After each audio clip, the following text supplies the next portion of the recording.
Bonjour, nous sommes un groupe de 5 étudiants à Télécom Phoenix Strasbourg et nous avons réalisé un projet ingénieur que nous allons vous présenter. Notre client, M. Gomez, professeur de biomécanique à l'école, souhaite réaliser des acquisitions lors de ses travaux pratiques. Pour cela, il souhaiterait utiliser une caméra Kinect développée par Microsoft pour la Xbox One. Je vais vous présenter les objectifs de notre projet ainsi que le cahier des charges qui lui est associé. Notre projet se découpe en 3 parties.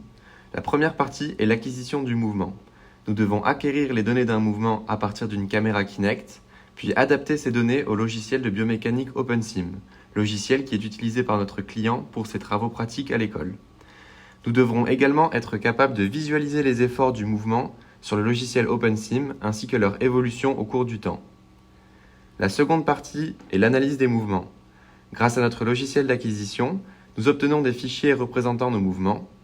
Nous nous proposons d'analyser 3 types de mouvements, le squat, le jumping jack et la fente avant. Nous proposerons à l'utilisateur un retour sur son mouvement. Pour ce faire, nous avons défini des critères de bonne exécution pour chacun des 3 mouvements.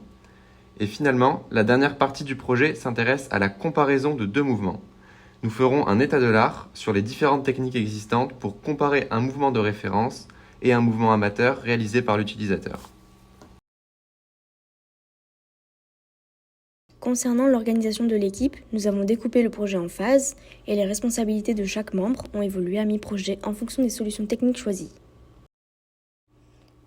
Le projet s'est alors articulé suivant 4 axes: l'acquisition, l'analyse des mouvements, la comparaison des mouvements ainsi que sa gestion. Pour la phase d'acquisition, en début de projet, elle s'est d'abord faite sous MATLAB et nous avons dû nous familiariser avec le logiciel OpenSim. Puis, dans un second temps, une solution technique en C# permettant d'obtenir de meilleurs résultats a été développée.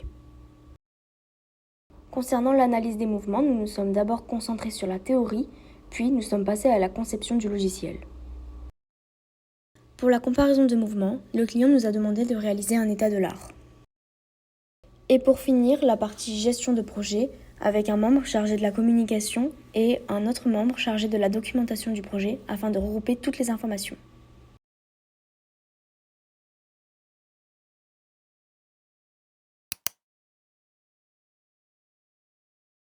Pour l'acquisition du mouvement, nous avons créé une application qui permet d'obtenir des fichiers compatibles avec OpenSim.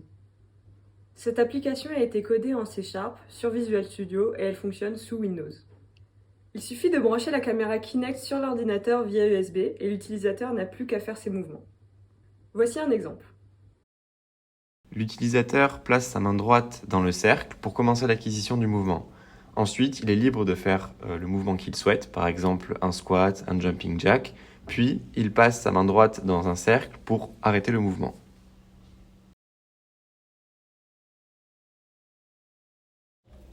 Une fois l'acquisition terminée, on peut télécharger le fichier dans OpenSim et observer le modèle musculo-squelettique bouger. Ici, il s'agit d'une acquisition de la marche.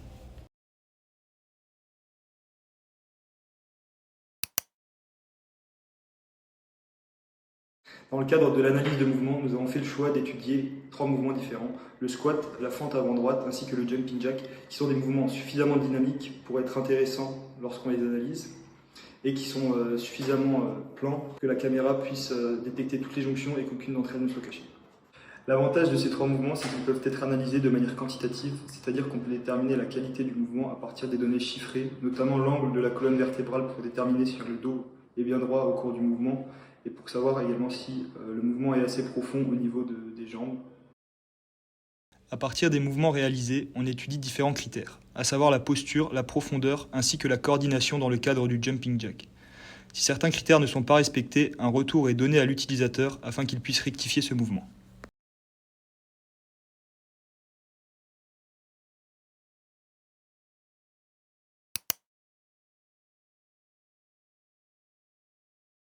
Pour la comparaison de mouvements, le client nous a demandé de réaliser un état de l'art. On va comparer un mouvement de référence avec un mouvement qu'on a acquis précédemment. Pour cela, on va comparer différents paramètres comme les angles, la vitesse et l'accélération. Pour cela, on utilisera différents algorithmes comme l'algorithme de fréquence du pic de corrélation qui permet de comparer les spectres de fréquence. Et on utilisera aussi un autre algorithme qui s'appelle la déformation dynamique temporelle qui permet de quantifier la similarité entre deux mouvements. Pour conclure cette vidéo, plusieurs axes d'amélioration s'offrent à notre projet. Premièrement, sur la partie logicielle, on pourrait penser à avoir une caméra plus moderne que la Kinect V2 et aussi on pourrait également penser à avoir plusieurs caméras afin de mieux capter les mouvements de notre corps humain. Ensuite, ce projet pourrait s'appliquer à la rééducation médicale, comme par exemple une personne qui s'est blessée et qui veut réapprendre à faire un mouvement, ou à l'amélioration des performances sportives. Par exemple, on peut penser à un tennisman qui veut améliorer son service grâce à la caméra et au logiciel.